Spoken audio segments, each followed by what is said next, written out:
So, of course, it was doctored. What a sloppy job. But it's going to end up that way anyway. It's unavoidable. They're doing a cover-up. This sort of stuff is going to happen. There's going to be mistakes. They won't be able to fix everything. And basically what they're saying is, this is the establishment saying to the public, we know you know, but F you. What are you going to do about it? That's what this is. We know you know. There's reams of evidence.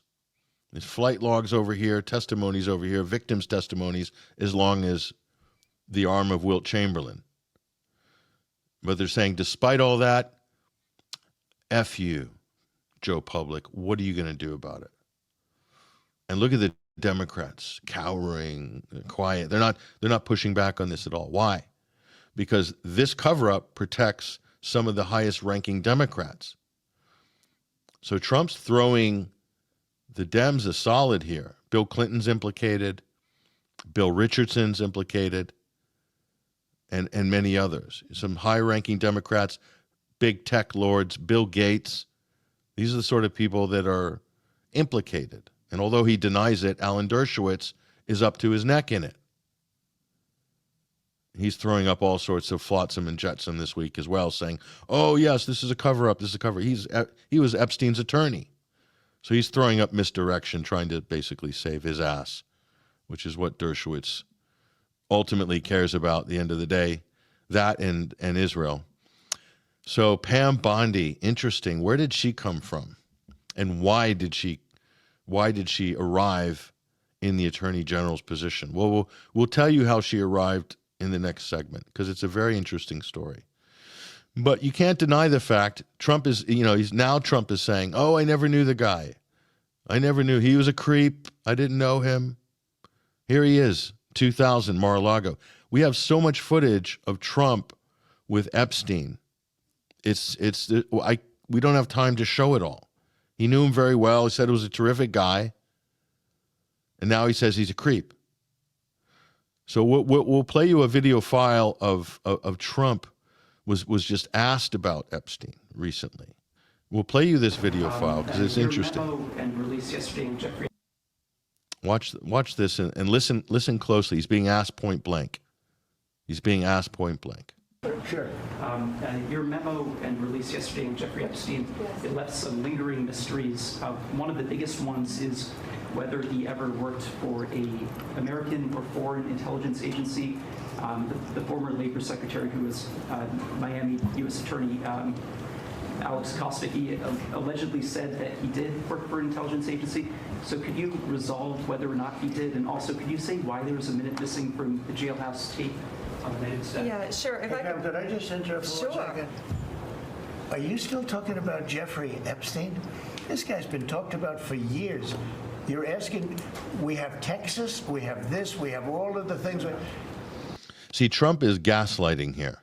Trump is gaslighting. You can see he's panicking. Trump is terrified.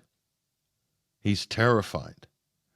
And look at the other two, both part of the servants of the Florida mob as well. Pam Bondi. Look at the body language of Bondi. She's leaning away. You see that? She's leaning away. Marco Rubio is basically just saying, I hope this is over soon. So get me out of here, says Spock. So, and Trump's basically saying, well, he's been talked about enough already. Why are we still talking about him? Because he's been talked about a lot over the last 15 years. That means we don't need to talk. We shouldn't talk about him. Like, what kind of a logic is this, Trump? Just because he's been talked about, that now the cover-up begins and now you don't want to talk about it? Famous female singer, name comes to mind. Barbra Streisand. Donald, look it up. It's called the Streisand effect.